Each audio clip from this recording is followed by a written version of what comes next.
Halo semuanya, kali ini kita akan melihat bagaimana 4 jenis komunikasi bisnis, yaitu ada verbal, non-verbal, visual, serta internal dan eksternal dapat diterapkan dalam kasus nyata negosiasi tarif ojek online di Indonesia.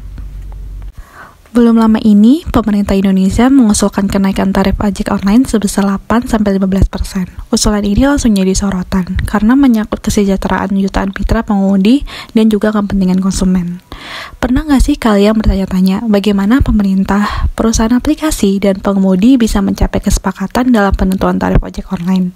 Jawabannya ada pada komunikasi bisnis.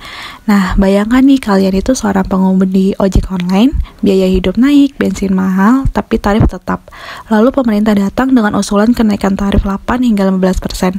Apa yang terjadi setelah itu? Nah, disinilah komunikasi antar pihak berperan sangat penting. Oke, yang pertama ini ada komunikasi verbal. Komunikasi verbal adalah komunikasi yang menggunakan kata-kata baik secara lisan maupun tulisan. Nah, untuk secara lisan ini, komunikasi digunakan dalam rapat, diskusi tatap muka, presentasi, atau panggilan telepon. Nah, dalam penerapannya, ke negosiasi tarif ojek online, pemerintah dan perusahaan aplikasi seperti Grab dan Gojek melakukan rapat untuk membicarakan usulan kenaikan tarif, baik secara langsung maupun melalui pertemuan digital. Sedangkan secara tulisan, komunikasi verbal itu meliputi dokumen resmi, kontrak, proposal, laporan, hingga email bisnis. Nah, dalam penerapannya ke negosiasi tarif ojek online ini yaitu dengan surat edaran pemerintah tentang penyesuaian tarif atau press release resmi dari perusahaan ojek online ke publik. Lalu, jenis dan bentuk komunikasi selanjutnya ada komunikasi nonverbal. Komunikasi nonverbal sendiri itu dilakukan dengan penyampaian pesan melalui bahasa tubuh, ekspresi wajah, intonasi suara, maupun dengan gerakan. Nah, dalam kasus negosiasi tarif ojek online, perwakilan pemerintah yang duduk dengan postur terbuka dan sering mengangguk saat mendengar masukan dari para pengemudi menunjukkan sikap kooperatif. Nah, sebaliknya, jika ekspresi wajah serius dari pengemudi saat angka tarif tertentu disebutkan, bisa menjadi tanda keberatan meskipun tidak diucapkan dengan kata-kata.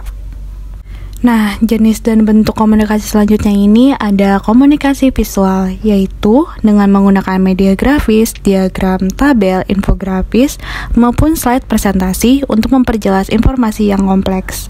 Nah, dalam penerapannya ke negosiasi tarif ojek online, grafik perbandingan biaya operasional dengan tarif lama dan tarif baru yang dipaparkan dalam forum negosiasi, atau infografis yang disiapkan oleh perusahaan untuk mitra pengemudi agar lebih mudah memahami dampak kenaikan tarif. Lalu, untuk jenis terakhir ini adalah sasaran komunikasi yang dibagi menjadi dua, yaitu ada internal dan eksternal. Komunikasi internal terjadi di dalam organisasi. Tujuannya menyatukan strategi dan persepsi sebelum menghadapi pihak luar. Nah, contoh penerapannya dalam kasus negosiasi ojek online ini, yaitu manajemen perusahaan ojek online melakukan rapat internal dengan divisi keuangan, hukum, dan operasional sebelum bertemu dengan pemerintah, atau forum komunitas internal yang digunakan perusahaan untuk menjelaskan kebijakan baru kepada mitra pengemudi. Sementara itu, untuk komunikasi eksternal adalah komunikasi antar organisasi dengan pihak luar, seperti regulator, konsumen, mitra bisnis, maupun publik.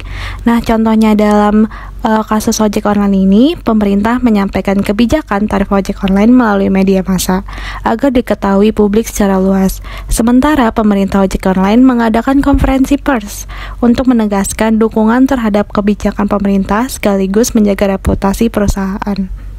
Nah, jadi kita bisa simpulin nih bahwa komunikasi verbal, nonverbal, visual, serta komunikasi internal dan eksternal, semuanya ini memiliki peran penting dan saling melengkapi dalam proses negosiasi.